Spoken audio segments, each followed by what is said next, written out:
Well, hello, Richard. Richard Clément works for the University of Ottawa. I think you've been there for many years.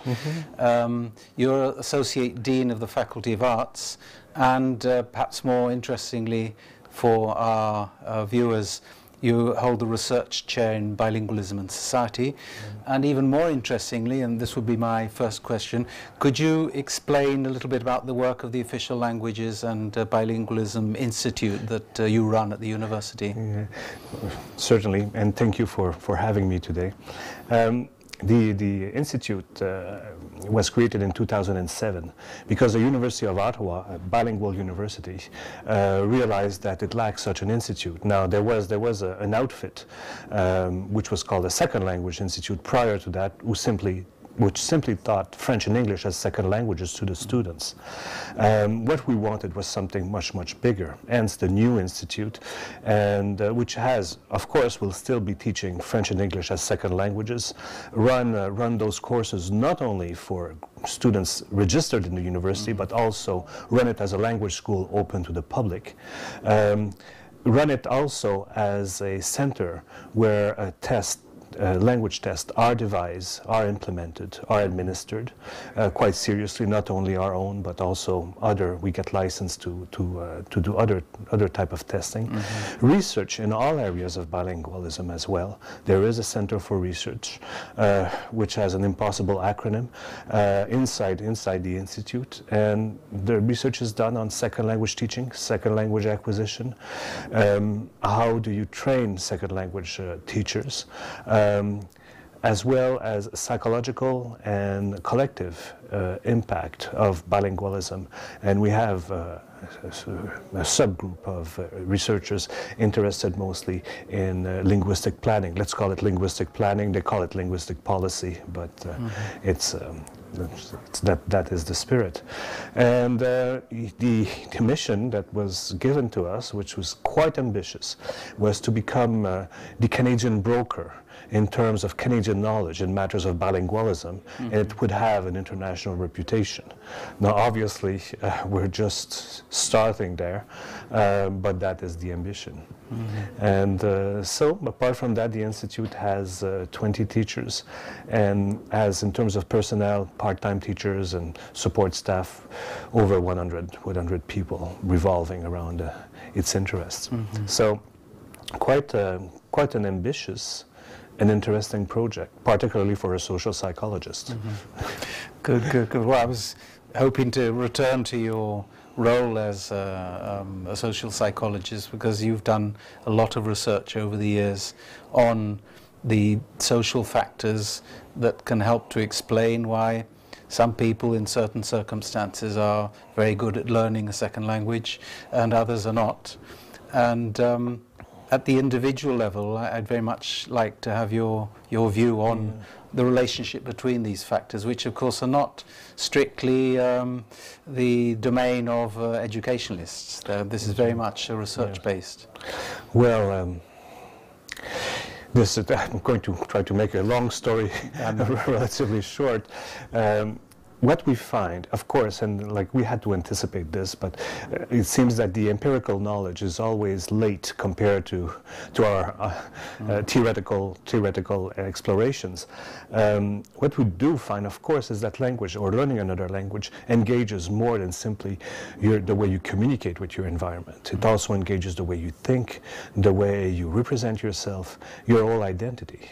And it's not bizarre in this sense that we find that learning a second language does not have the same impact depending on who learns a language and what language is learned. So in a nutshell, when the historical trend were pointing essentially to language aptitude, a cousin of intelligence, if you want, as being the determinant of second language proficiency, what we find is that no, there is a whole system, and we call that this motivation. There's different names for it now. There's a motivational system that intervenes, and that is very much linked to, as I said, the individual's position with respect to their own language, the other language, the context, the societal context. And so, for example, and Wally Lambert had had foreseen this completely, that in some cases learning another language gives rise to additive bilingualism, and sometimes to subtractive bilingualism, meaning you lose your first language and culture as a result of learning the other language. Of course, that idea was really like an embryo of an idea which has now been explored much further in terms of its consequences, in terms of identity. Notably. The other aspect that is quite interesting for me is that if you push it further, if you push these ideas further, you would think that there would be an impact of learning another language on adaptation. Let's call it adaptation generally to mean well-being, the person's capacity to thrive and develop in his environment, his or her environment.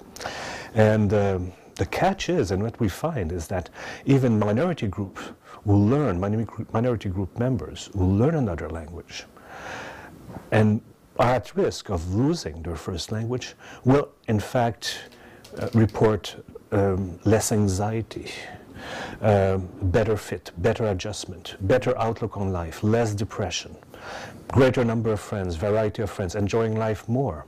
So there's a catch here in the sense that how do you stop the fact that learning another language is beneficial for you, but at the same time has an impact on your first language and identity. And that is the biggest conundrum. I don't have the answer to this. But it is a paradox that needs to be addressed. Very good. Willingness to communicate, I think, would be part of this area of motivation. The development of that concept was the result of us not only looking at the person's attitudes and ideology with respect to language acquisition, but also with respect to something very immediate, and that is the decision of a person to engage in using the other language in a specific circumstance, the willingness to communicate. And of course, it's very much related to anxiety, to self-confidence with the language, and could be a very momentary matter as well. Okay, so my decision to use a few words of Spanish here is very momentarily decided on whether or not I think that I can get away with it.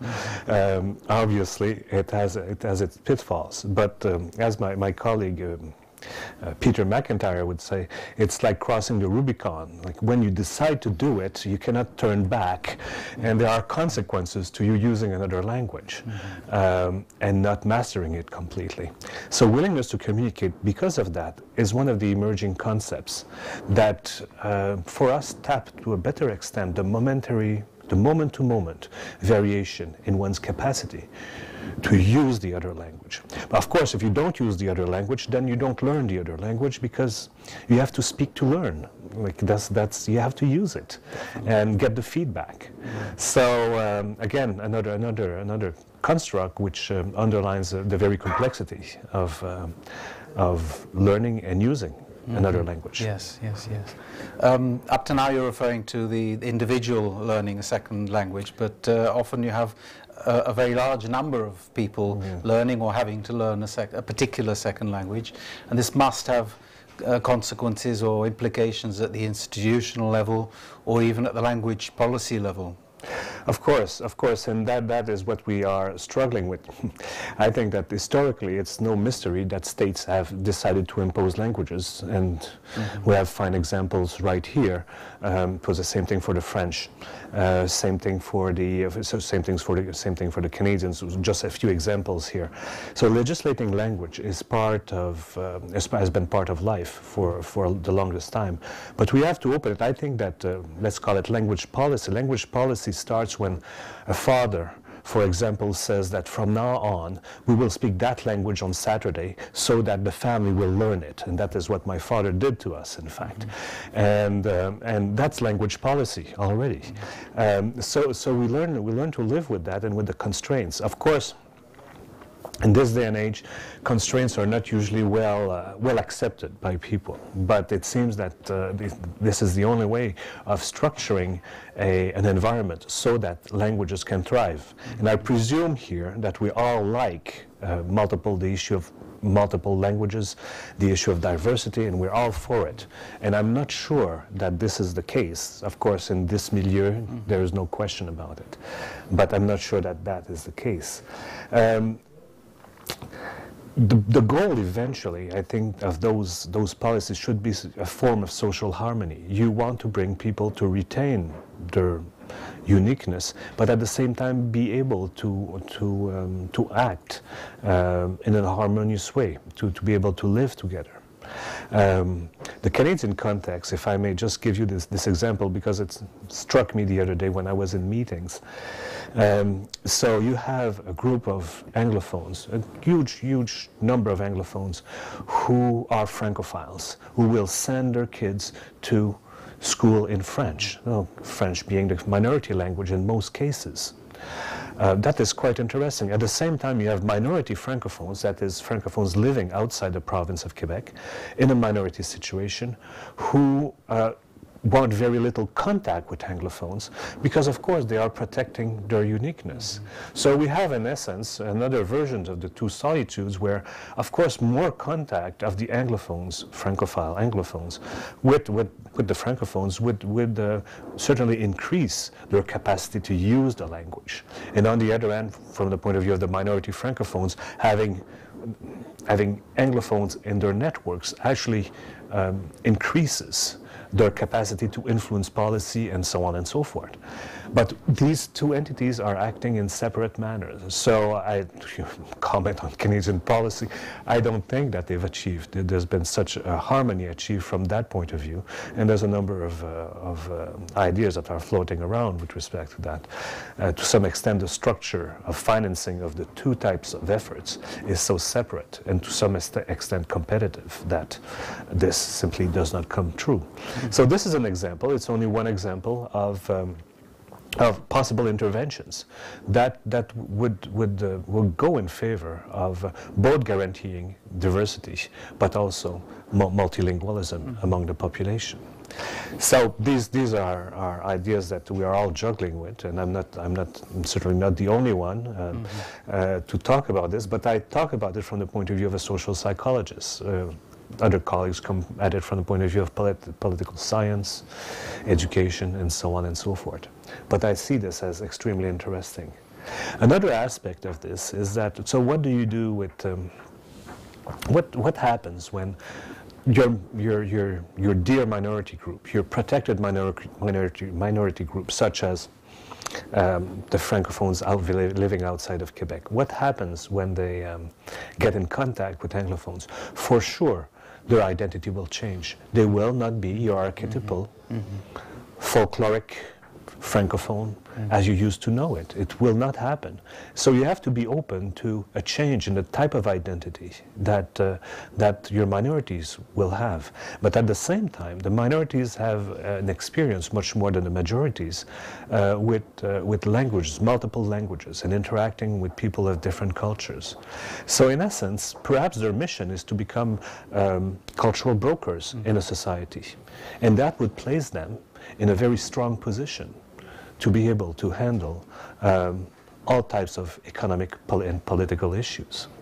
So that's my two-bit on language planning for the time being. Well, it's a very rich view. I think as a tribute to your father, the chair in multilingualism really ought to ask the last question in French, perhaps. Ça serait dans une perspective historique, parce que le Canada a une tradition très large, très longue de recherche sur les aspects sociaux du développement de l'apprentissage de seconde langue. Comme vous voyez le développement de cette relation au long du temps? Oui, c'est une question intéressante. Je me suis intéressé, c'est peut-être l'âge qui m'amène à regarder ce qui s'est passé au cours des années et d'où ça vient. Ce qui m'a frappé aussi, c'est il y a à peu près un an, le décès de Wally Lambert, qui m'a porté à penser un peu plus à d'où ça s'était venu. Évidemment, lui-même était un personnage central dans le développement de toute cette... Mais je pense que pour toutes sortes de raisons, au cours des siècles, la question de parler de langage dans le cadre de la psychologie sociale n'était pas acceptée ou n'était pas un sujet intéressant pour toutes sortes de raisons, comme par exemple la décision d'un psychologue social fameux aux États-Unis, Alport, qui disait on ne regarde pas de comportement collectif, on doit ne voir que le comportement individuel. La distinction entre langue et parole de Saussure a probablement eu un impact aussi. Alors il y avait très peu de personnes qui s'occupaient de parole, en fait, sauf peut-être les anthropologues linguistiques qui au départ s'y intéressaient.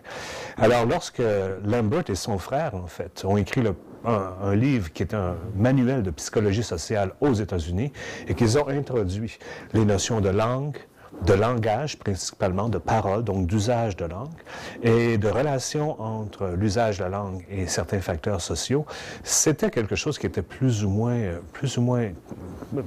passablement novateur. Je pense à Moscovici aussi, qui à cette époque-là parlait de représentation sociale, donc aussi de communication de symboles. Donc on parle du début des années 50. Et c'est vers la fin des années 50 que Lambert et Gardner, qui était son étudiant au doctorat à cette époque-là, publient le premier article en 1959 sur la relation entre attitude et motivation et connaissance des langues secondes.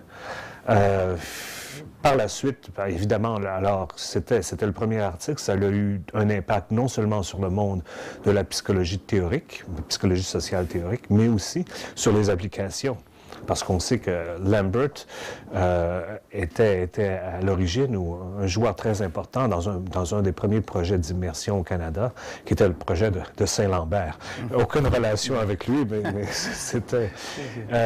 donc tous ces aspects-là, les aspects sociaux, devenaient extrêmement importants dans ce contexte-là aussi, et dans une application immédiate. Donc, un contact très important aussi avec les professeurs de langue et avec ceux qui s'occupaient de former les professeurs de langue dans une nouvelle méthode maintenant, qui était l'immersion, évidemment, qui n'avait rien à voir avec l'enseignement traditionnel. Alors, je pense qu'on a là le début de cet intérêt-là pour l'apprentissage des langues, et qui était dans un contexte canadien qui, à l'époque, voyait le bilinguisme comme une façon de sauver la nation, et donc qui a été immédiatement happé, c'est-à-dire l'idée a été happée pour pouvoir être remise sur la scène politique en disant, voyez, si on investit dans l'apprentissage des langues, on aura une nation plus cohésive, plus unie. Et dans une certaine mesure, je pense que c'est ça qui est arrivé. Évidemment, on n'a pas de groupe témoin ici, mais dans une certaine mesure, je pense qu'il y a eu un impact certain sur la nation en entier. Et entre-temps, ce domaine-là a continué à se développer avec certaines personnes qui ont repris certaines des idées, qui les ont développées. J'en ai parlé un petit peu. La willingness to communicate était un des concepts qui est sorti de ça, mais un peu plus tard. Et d'autres personnes vont parler, par exemple, du soi, de remettre comme Zoltán Dernier, de remettre toute cette question affective dans le contexte d'une analyse plus globale de ce que la personne devient et les applications qui en ressortent. Alors voilà où on en est. Je pense que ce sont des concepts qui vont émerger. Le soi, la tendance à communiquer, les questions d'identité, d'adaptation. On a aussi poussé un petit peu plus loin ce type d'intérêt-là en se disant, est-ce qu'on peut, par l'entremise de l'apprentissage des langues, voir à modérer des manifestations de racisme ou de linguicisme qu'on retrouve dans des sociétés qui sont culturellement diversifiées. Alors l'idée du médiateur culturel vient ici comme étant quelque chose, la personne bilingue ou multilingue comme médiateur culturel dans le cas de conflit. Et il y a un peu d'évidence à ce sujet-là. Et aussi, l'autre aspect qui semble intéressant, c'est dans quelle mesure est-ce que la personne qui apprend une autre langue voit des modifications de sa façon de penser de telle sorte que cette personne-là n'utilisera plus de formulations qui vont transmettre des stéréotypes à propos des groupes qui sont... préjudices et tout oui, ça. Exactement. Alors, la relation entre langue et préjugés, ou communication des préjugés. Alors, je pense que c'est là où on est rendu. Je pense qu'on continue sur la même lancée, mais de façon maintenant beaucoup plus détaillée, et en abordant des problèmes qui sont des problèmes sociaux réels. Bon. Thank you very, very much. I think that was very interesting. Vull agrair en nom de la Universitat Oberta aquesta entrevista i esperem tornar-lo a veure a Catalunya ben aviat. Thank you very much. Thank you.